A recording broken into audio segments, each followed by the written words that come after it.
সয়াবিনের মুইঠা বানানোর জন্য সয়াবিনটাকে আমি আগে জলে সেদ্ধ করে নিয়েছি এবং ভালো করে কিন্তু জলটা ঝরিয়ে নিতে হবে। এইভাবে চিপে চিপে জলটা ঝরিয়ে নিতে হবে, তাহলে দেখবেন জলটা আর থাকবে না। সয়াবিনটাকে আমরা জল থেকে ভালো করে ঝরিয়ে নিয়ে তারপরে মিক্সিতে পিষে নিয়েছি, তাতে এরকম ধরনের পেশাটা হবে। আমরা সয়াবিনটাকে পিষে নেওয়ার পরে এই আদা কাঁচা লঙ্কা এটার একটা মশলা করে এই সয়াবিনের মধ্যে দিতে হবে। এই আমি দিয়ে দিলাম আদা বাটা,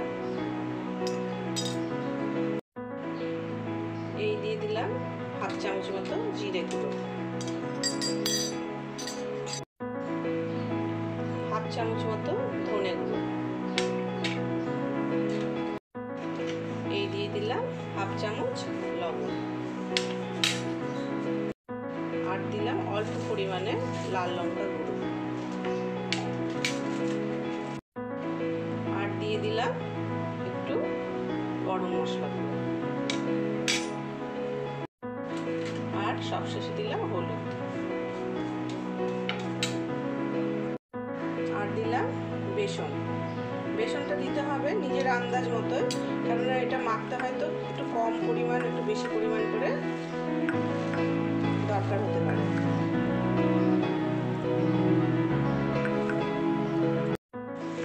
এটাকে এইভাবে এবার ভালো করে মেখে নিতে হবে।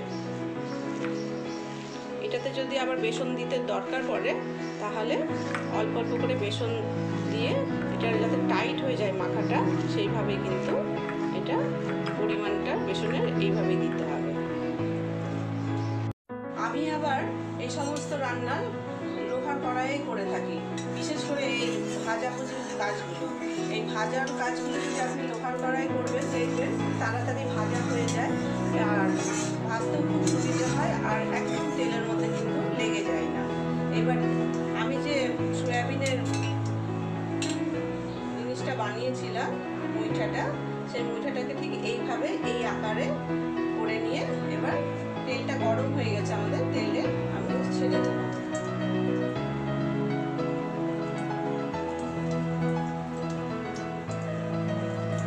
এইভাবে আমি একে একে ছেড়ে দিলাম। এটা কিন্তু মিডিয়াম ফ্লেমে রাখতে হবে।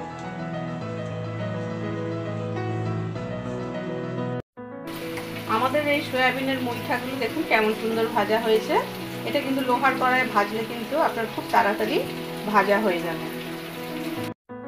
আমি এই সয়াবিনের মুইঠা বানানোর জন্য একটা বড় গোটা পেঁয়াজ নিয়েছি, এরকম একটু 1 ইঞ্চি মতো আদা, আর 4-5টা কাঁচা লঙ্কা, তাতে লাল লঙ্কা সবুজ লঙ্কা দুটোই আছে। এটাতে আমি 3 চামচ মতো সর্ষে তেল দিয়ে দিয়েছি।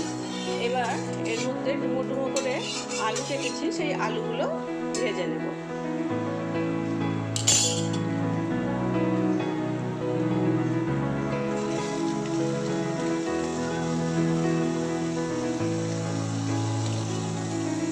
এই গরম তেলে আমি আলুগুলো দিয়ে দিলাম, দিয়ে একটু লাল লাল করে ভাজতে হবে। এই আলু ভাজার সময়তে এটাতে 8 চামচ মতো আমি লবণ দিয়ে দিলাম, 8 চামচ মতো হলুদ দিয়ে এবার এটাকে নাড়তে হবে। এটা যতক্ষণ না লাল করে ভাজা হচ্ছে ততক্ষণ এইভাবে মিডিয়াম ফ্লেমে দিয়ে এটাকে নাড়াচাড়া করতে হবে। আমাদের আলু ভাজাটা হয়ে গেছে, এবার এটা আমি একটা পাত্রে তুলে নেব।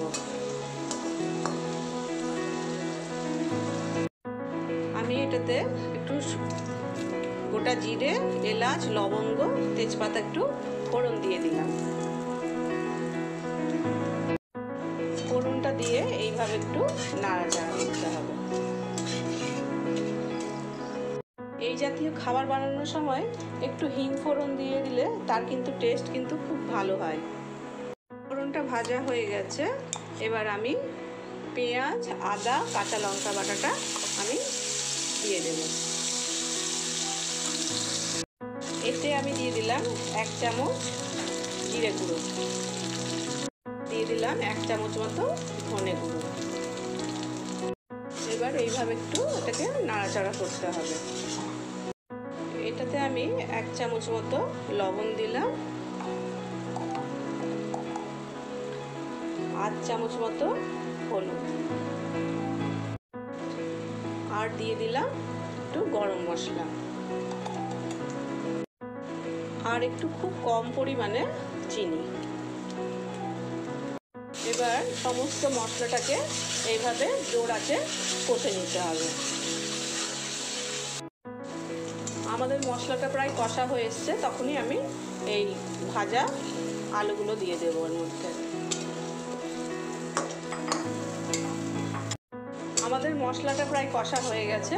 এবার এতে আমি গরম জল দিয়ে দেবো। এটাতে কিন্তু গরম জল দিলেই বেশি ভালো, কেন কি সয়াবিনের মুইঠাগুলো না হলে ভেঙে যেতে পারে, এবং এই খাবারটা তাড়াতাড়িও তৈরি হয়ে যাবে যদি আপনি গরম জলের মধ্যে দিয়ে দেন। এবার একটু নাড়াচাড়া করে এবার একটু এটা 10 মিনিট ফোটাতে হবে। আমাদের ঝোলটা রেডি হয়ে গেছে। এবার এর মধ্যে আমি মুইঠাগুলো দিয়ে দেব। এবার আমি একে একে সমস্ত মুইঠাগুলো দিয়ে দিচ্ছি। আমি এটা 10 মিনিটের জন্য একটু ঢাকা দিয়ে দিলাম। যেহেতু সয়াবিনের মুইঠাটা বাঁধনটা ঠিক হয়েছিল, তার জন্য দেখুন জিনিসটা ভেঙে যায়নি। এবার আমাদের কিন্তু এই রেসিপিটা রেডি হয়ে এসছে। এবার আমি এতে কয়েকটা কাঁচা লঙ্কা এভাবে দিয়ে দেব, আর তাতে দিয়ে দেব একটু ঘি। এটাতে একটু ঘি দিয়ে দিলে খেতে ভালো হয়। এটা নিরামিষ করে খান কিংবা আমিষ করে খান, সবই ভালো লাগবে। আপনি শুধু এটা আদা জিরে বাটা লঙ্কা দিয়েও আপনি বানাতে পারেন। আমি একটু আজকে পেঁয়াজ দিয়ে বানিয়েছি। এটা আমি নিরামিষ বানিয়েও খেয়েছি, সেটাও ভালো লেগেছে। আজকে একটু পেঁয়াজ বাটা দিয়েছি শুধু, আর আদা আর জিরে গুঁড়ো কাঁচা লঙ্কা বাটা। এইভাবে রান্নাটা করলে আপনার খেতেও খুব ভালো লাগে। ভাতের সাথে বানিয়ে দিয়ে দেখুন কেমন হচ্ছে খেতে, জানাবেন।